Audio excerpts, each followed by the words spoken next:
साथियों और सज्जनों, अब मैं आमंत्रित करना चाहती हूँ इंडिया डेली लाइव के editor in chief Shamsher Singh sir. नमस्कार। सबसे पहले मैं धन्यवाद देना चाहूँगा समाचार फॉर मीडिया अनुराग बत्रा जी को भी कि जिन्होंने मुझे इस लायक समझा, यहाँ मंच दिया, मुझे बोलने का मौका दिया। 25 सालों से ज़्यादा से मैं टेलीविज़न में हूँ और देश के 4 से 5 न्यूज़ चैनल में काम कर चुका हूँ। आज तक से शुरुआत की थी इंडिया टीवी, रिपब्लिक भारत, जी मीडिया, और अब ये चैनल हमने करीब 1.5 महीने पहले लॉन्च किया है, इंडिया डेली लाइव। 2 चैनल हमने लॉन्च किए, एक रिपब्लिक भारत लॉन्च किया था, दूसरा ये चैनल हमने लॉन्च किया।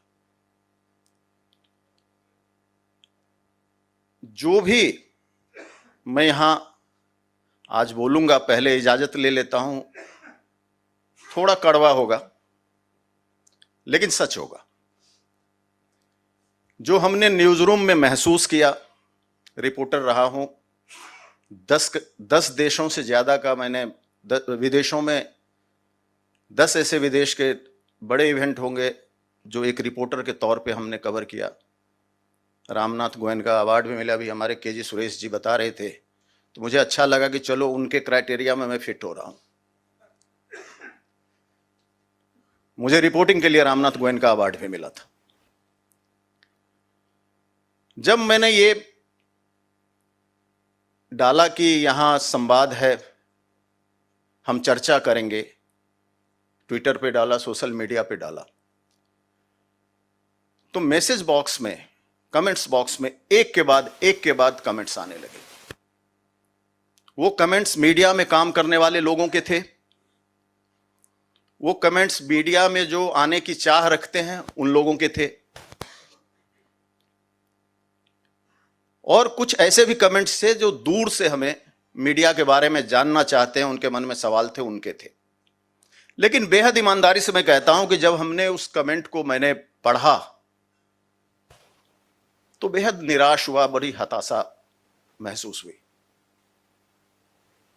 क्योंकि जो सवाल हमसे पूछे गए, जैसे किसी एक ने कहा कि साहब आप वहां जा रहे हो, मीडिया आज की तारीख में वेंटिलेटर पर है, इस पे चर्चा जरूर करना। कई लोगों ने यह लिखा कि आज जो मीडिया में, एक ने लिखा बड़े अच्छे तरीके से कि सुबह आते हैं और 2 घंटे जब वो दफ्तर पहुंचते हैं लंच लेके, तो उनको कहा जाता है कि आपकी नौकरी नहीं है, और वो लंच अपने घर पर जाके खाते हैं। एक भी, ये मेरे लिए भी चिंतन का विषय है, आत्ममंथन का विषय है, और मुझे लगता है हम सबके लिए है। एक भी लोगों ने जो कमेंट किए, वो कमेंट ऐसे नहीं थे जिसको मैं यहां शेयर कर सकूं।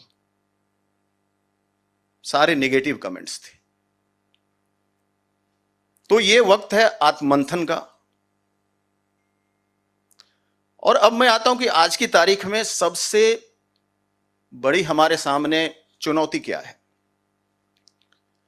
सबसे बड़ी चुनौती हमारे सामने ये है कि लोगों ने हम पे, दर्शकों ने हम पे, पाठकों ने हम पे भरोसा करना छोड़ दिया है।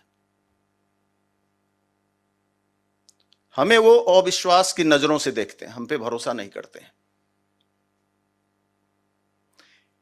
हम भले ही खुश हो जाएं, यहां तक कि जब हम कोई सर्वे दिखाते हैं, 4-4 घंटे, 5-5 घंटे सर्वे दिखाकर आते हैं,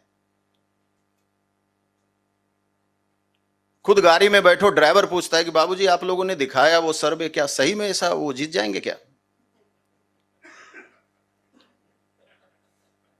घर में आओ तो आपके पत्नी, बच्चे, माँ बाप पूछे से यार सर्वे तो दिखाया आपने, लेकिन मुझे नहीं लगता है कि, पता नहीं आपने कैसे दिखा दिया। तो जो विश्वसनीयता की बात है वो हमारी लगभग आप कहें खत्म हो चुकी है। हम पे कोई विश्वास नहीं करता, न हमारी खबरों पे करता है, न हम पे अब करता है। मैं तो रिपोर्टर रहा हूं, मैंने वो दौर भी देखा है जब हम फील्ड में जाते थे तो हमें कितना सम्मान मिलता था, लोग हमें किस तरह से देखते थे। पूरी जिंदगी 18 साल रिपोर्टिंग की है हमने, और आज की स्थिति देख लो। और जब आपसे किसी का भरोसा उठता है, आप पे किसी का विश्वास कम होता है, तो उसका दूसरा पहलू है कि आपके प्रति सम्मान कम हो जाएगा। तो हमने भरोसा भी खोया, हमारा भरोसा, हम पर लोगों ने भरोसा करना तो छोड़ ही दिया, हमारा सम्मान करना भी छोड़ दिया। तो आज की तारीख में हम जंग लड़ रहे हैं अपने भरोसे के लिए, भरोसे को वापस लाने के लिए। लोगों में हमारा भरोसा हो, हम पर भरोसा करें, और भरोसा करें तो हमें सम्मान करें।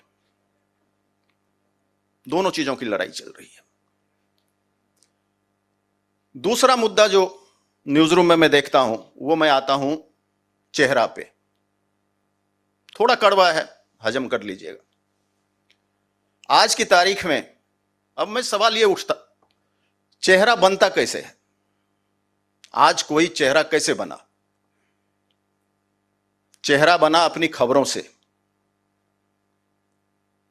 रिपोर्टर बना अपनी रिपोर्टिंग से, एंकर बड़ा चेहरा बना अपनी खबरों से, अच्छी एंकरिंग करके। लेकिन आज चेहरा से लोगों का विश्वास खत्म हो गया है। आज अगर कोई चेहरा कोई बात कहता है तो सामने वाला सोचता है यार, चेहरा ने माउथपीस समझते हैं उसको लोग। उनको लगता है यार ये दम नहीं है इसमें, ये कहीं की बात कहीं बोल रहा है, किसी की कही बात बोल रहा है, किसी के कहने पे बोल रहा है। और उसका ही नतीजा है, मैं एक उदाहरण के तौर पे कहना चाहूंगा कि टेलीविजन में 9 बजे का जो स्लॉट है, सबसे ज्यादा वेटेज होता है उसका। टेलीविजन की भाषा में समझाऊं तो जिसने 9 बजे को जीत लिया, आप ये समझो कि उसने टेलीविजन की टीआरपी की अच्छी खासी जंग जीत ली। लेकिन तमाम बड़े चेहरे होते हैं उसमें, लेकिन वो अगर नंबर 1 9 बजे का कोई शो है तो रिपब्लिक भारत का है, और उस एंकर को बाकियों की तुलना में 10% लोग जानते हैं। अब इसी से आप अंदाजा लगा लें कि चेहरे को लेकर लोगों में क्या सोच है, और चेहरे को लोगों ने किस तरह से खारिज किया, क्योंकि चेहरा का मतलब उन्होंने कुछ और समझा है। आज जब हम न्यूज रूम में होते हैं तो न्यूज रूम में चर्चा न्यूज पे नहीं होती है। पहले क्या होता था, जब हम रिपोर्टिंग करते थे, हमारे एडिटर क्या कहते थे, एक्सक्लूसिव स्टोरी लाओ, अच्छी स्टोरी ले आओ, इंपैक्ट वाली स्टोरी ले आओ। और हर चैनल में चलता था, खबरों का असर चलता था, इंपैक्ट चलता था। पहले हमारी कोशिश, हमारी लड़ाई, हमारी मेहनत खबरों को असर को लेके होती थी कि हमारी खबर का असर हो, हमारी खबर का इंपैक्ट हो। और हम चलाते भी थे कि हमारी खबर का असर है, इंपैक्ट, और इंपैक्ट होता था। आज हम असर के लिए नहीं लड़ रहे हैं। आज तो हम बस इतनी ही लड़ाई हमारी है कि हमारी खबरों पे भैया विश्वास कर लो। असर की लड़ाई नहीं है। यह सोचना तो अब दूर की बात है, कोई जर्नलिस्ट अभी आज की तारीख में यह नहीं सोच रहा है कि हमारी खबर का क्या असर होगा। हर आदमी हम ये सोचते हैं कि हमारी खबर पर विश्वास कितना होगा। न्यूज रूम में चर्चा क्या होती है? पूरा न्यूज रूम एंटायर, आप कहें चाहे कोई भी चैनल हो, आप कहें दिशाहीन है, कंफ्यूज है, उसको समझ में नहीं आता क्या ट्रेंड है।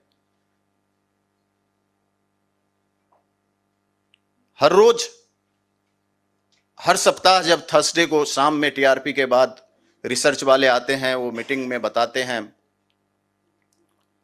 ट्रेंड बताते हैं, वो खुद कंफ्यूज है, उन्हें खुद ही नहीं पता कि अगले सप्ताह क्या होगा। अचानक आप देखोगे युद्ध चलाने वाला, गोला बारूद चलाने वाला नंबर 1 हो गया, नंबर 1 5वें नंबर पे आ गया। आपको उसने रिसर्च में दिया कि गोला बिक रहा है भाई साहब, युद्ध चलाओ, ये तो बड़ा बढ़िया नंबर देगा। आपके न्यूज रूम के साथियों ने गोला बनाना शुरू कर दिया, युद्ध दिखाने शुरू कर दिए। पता चला अगले बार युद्ध दिखाने वाले 5वें नंबर पे आ गए, कोई और पहले नंबर पे आ गया, दूसरा वाला चौथे नंबर पे आ गया। तो न्यूज रूम में अब कोई किसी पे, न्यूज रूम में ना ट्रेंड पे भरोसा है, ना रिसर्च वालों पे भरोसा है। अब न्यूज रूम में न्यूज की कम बातें ये होती है, अरे यार लैंडिंग किसने ले रखा है, उसके एलसीएन कितने हैं यार। कल तक जो फाइट हम न्यूज से करते थे, मेरी शुरुआत ही आज तक से हुई, 17 साल मैंने आज तक में रहा, जब आज तक चैनल भी नहीं हुआ था। फाइट सिर्फ न्यूज की होती थी। मुझे लगता है शुरुआती 12-13 सालों तक हमने कभी एलसीएन और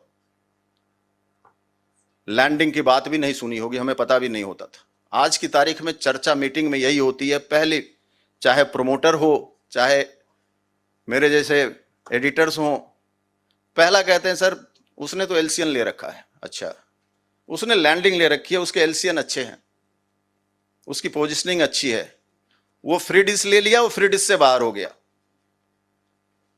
दुख यही होता है कि जिस न्यूज की बात हम करते हैं, जिस न्यूज को दिखाने के लिए जो न्यूज चैनल है, हम उससे बाहर हैं, उसकी चर्चा नहीं करते। तो अगर आप चुनौतियों की बात करें, ये तमाम चुनौतियां तो हैं ही, इससे भी ज्यादा सबसे बड़ी चुनौती यह है, यहां मैं एक छोटा सा उदाहरण दूंगा। हम लोग बचपन में अभी भी बच्चों को सिखाते थे, एक छोटा सा राइम होता था, बा बा ब्लैक शिप। उसमें आगे है कि 1 for my master, 1 for my, last में है 1 फॉर द लिटिल बॉय। कभी आपने सोचा कि इसमें क्या कहना चाह रहे हो? कोई बता सकते हैं इसमें क्या कहना चाह रहा है? इसके मतलब को कोई समझा सकते हैं उसका?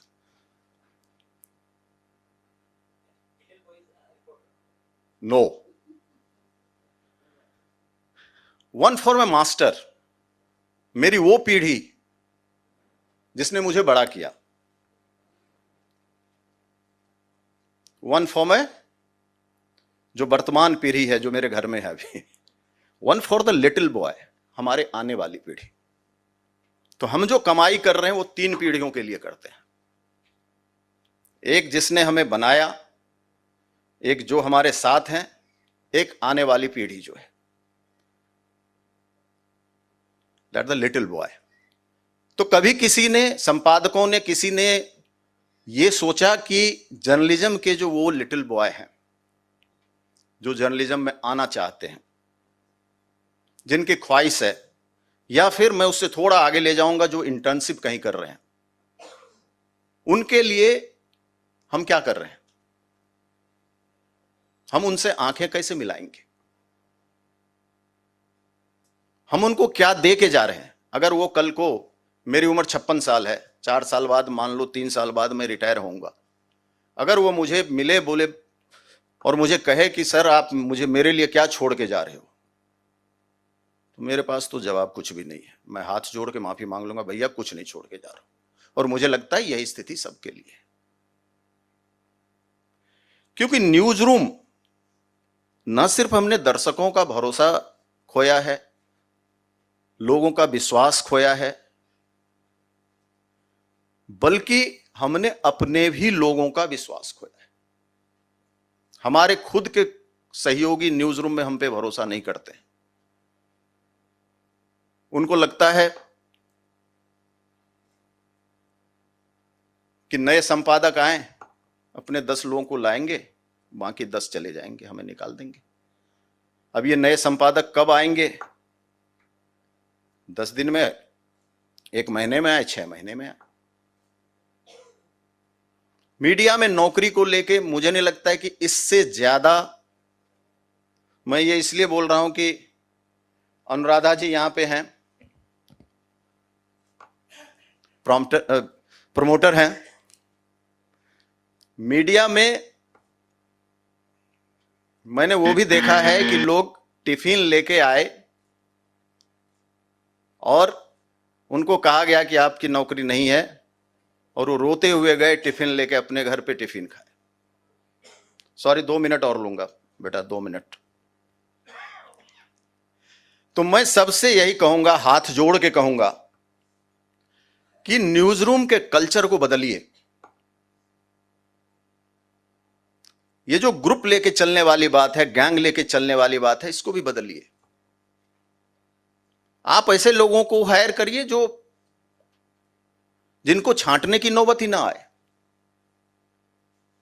आप इतने फिल्टर उसी समय लगाइए जब आप उनकी हायरिंग कर रहे होते हैं। कोई भी आदमी 3 महीना पहले तक आपके सारे क्राइटेरिया को फुलफिल करके आपने हायरिंग कर लिया, और 3 महीने बाद कोई भी आदमी अचानक इतना बेकार कैसे हो सकता है? तो मैं सबसे यही कहूंगा, और लास्ट में इतना कहूंगा कि आज की तारीख में, जैसे अभी हमारे एक वक्ता ने कहा था कि सबसे बड़ी चुनौती अगर हमारे लिए एक और है, वो है यूट्यूबर जो है। बड़ा अच्छा उदाहरण दिया था उन्होंने, डॉक्टर से तुलना किया, बाकी चीजों से तुलना किया, जो हमारे नाम पे उनको भी काफी ज्यादा श्रेय जाता है हमें बदनाम करने का। तो उससे हम कैसे निपटेंगे? आखिरी में एक शब्द के, एक लाइन के साथ मैं खत्म करता हूं कि मेरे तमाम लोगों से यही उम्मीद है, गुजारिश करता हूं कि जिनको आप हायर करो, एक बार नौकरी देने से पहले अगर 2 बार सोचते हैं, तो नौकरी लेने से पहले कम से कम आप 10 बार सोचिए। हम सब छोटे जगहों से आए हैं, हमारे परिवार हैं, बच्चे हैं, EMI देते हैं। ये आप मन में रखें। मैं कोशिश करता हूं, अब ये सोचता हूं, पता नहीं कितना कर पाता हूं, लेकिन मैं सबसे हाथ जोड़ के यही कहूंगा। बाकी एक बार फिर आप सबों को विशेष धन्यवाद।